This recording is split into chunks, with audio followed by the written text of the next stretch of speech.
निरंजन की माँ सो रही थी। रात को निरंजन की आंखें खुली और वो नींद में चलने लगा।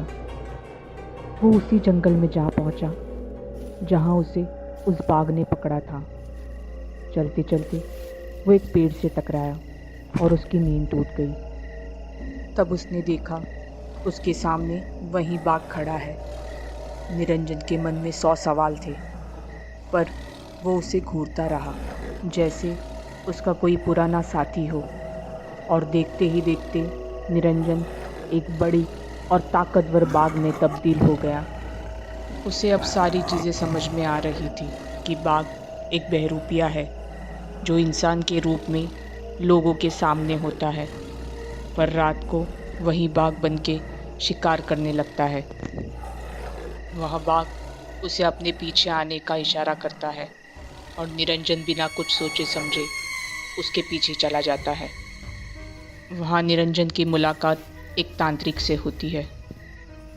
तांत्रिक: अगर तुम्हें इस बाघ को हमेशा हमेशा के लिए अपने अंदर जिंदा रखना है तो तुम्हें किसी की बलि देनी होगी, नहीं तो तुम वापस अपने कमज़ोर और रोगी शरीर के पास लौट जाओगे।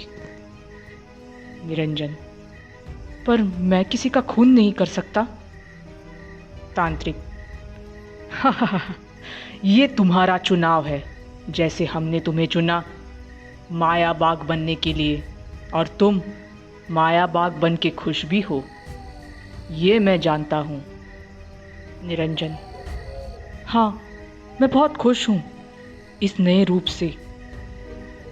मुझे वो निरंजन नहीं बनना। तांत्रिक: तो जाओ, अपने ताकतवर और अमर होने का रास्ता खोल दो। कई दिन बीत गए। निरंजन जंगल में रोज रात को वैसे ही जाता रहा और रोज नया शिकार ढूंढता रहा।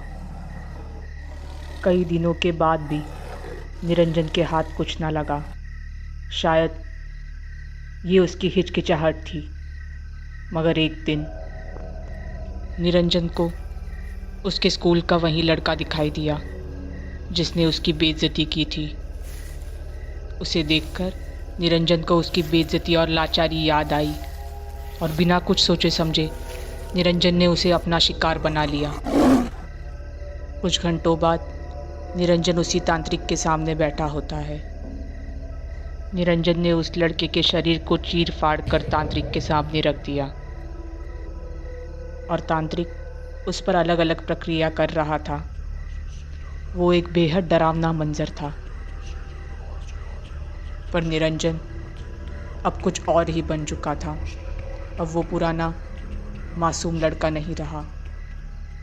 तांत्रिक: इसका कलेजा पूरी तरह से निकलना होगा तुम्हें। अगर ये कर पाए तो तुम्हें कोई नहीं रोक सकता। निरंजन की सोचने और समझने की शक्ति पे तांत्रिक का वश था और अब वो पूरी तरह से एक माया बाघ बन चुका था। आज भी बंगाल के गांव में माया बाघ की कहानियाँ मशहूर हैं, पर निरंजन के साथ जो हुआ वो अच्छा था या बुरा, इसका फैसला कौन करेगा। पर आखिरकार उसे जो चाहिए था वो वही बन गया।